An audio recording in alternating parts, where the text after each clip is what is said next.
He was such a model communist, and we need more communists, more activists like him, living simply with common people, but upholding strong values for communism and strong values for equality of all sections of the people and communal harmony in the country. একজন প্রিয়জন চলে যাওয়ার যে ব্যথা, সেই বিয়োগ ব্যথা আমি ভীষণ কাতর।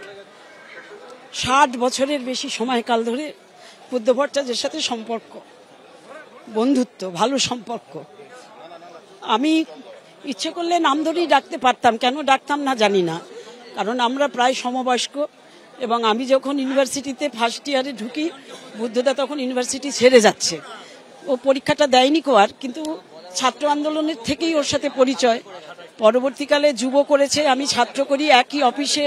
আজ যেখান থেকে ওর শেষ যাত্রা শুরু হবে, ওই অফিসেরই একটা ঘরে বুদ্ধদা থাকতেন, একটা ঘরে ছাত্র, একটা ঘরে যুব।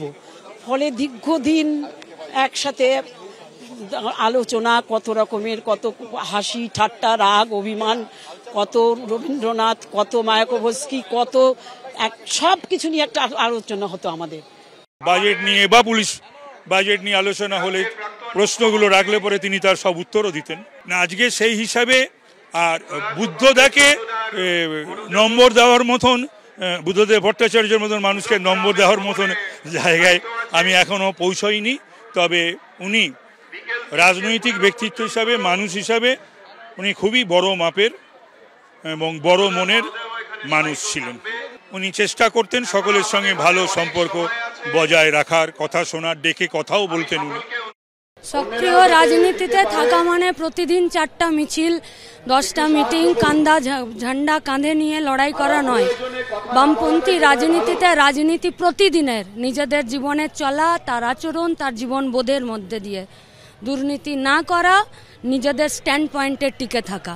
তাই বুদ্ধদেব ভট্টাচার্য একটা বিরাট আবেগ, স্বপ্ন দেখার সাহস এবং স্বপ্নকে বাস্তবায়িত করার জেদ। অভিভাবক হারিয়েছে, স্বপ্নগুলোকেও হারায়নি। স্বপ্নগুলোকে সত্যি করার যে জেদ, যে সাহস আমাদের মধ্যে উনি দিয়ে গেছেন, সেটাকেও হারায়নি। আমি এই কথা বলতে পারি, বুদ্ধদা মহিলা আন্দোলনের জন্য খুবই সাপোর্টিভ ছিল, আর বুদ্ধদা সোশ্যাল কনজারভেটিজমের বিরুদ্ধে ছিল। ওর সময় ছিল না সোশ্যাল কনজারভেটিজমের জন্য। আরো বিরক্ত হয়ে যেত যখন ও দেখতো কি, আর আমাকে বারবার জিজ্ঞেস করতো, মেয়েরা নিজে পায়ে দাঁড়িয়ে কেন ওয়ার্নিং দিচ্ছে না, কেন ফাইট ব্যাক করছে না? ওদের ফাইট ব্যাক করতে হবে, পুরুষদের উপর নির্ভর করে কিছু হবে না। বুদ্ধদা খুব এনকারেজিং ছিল। বুদ্ধদার আদর্শ ছিল সোশ্যালিজম।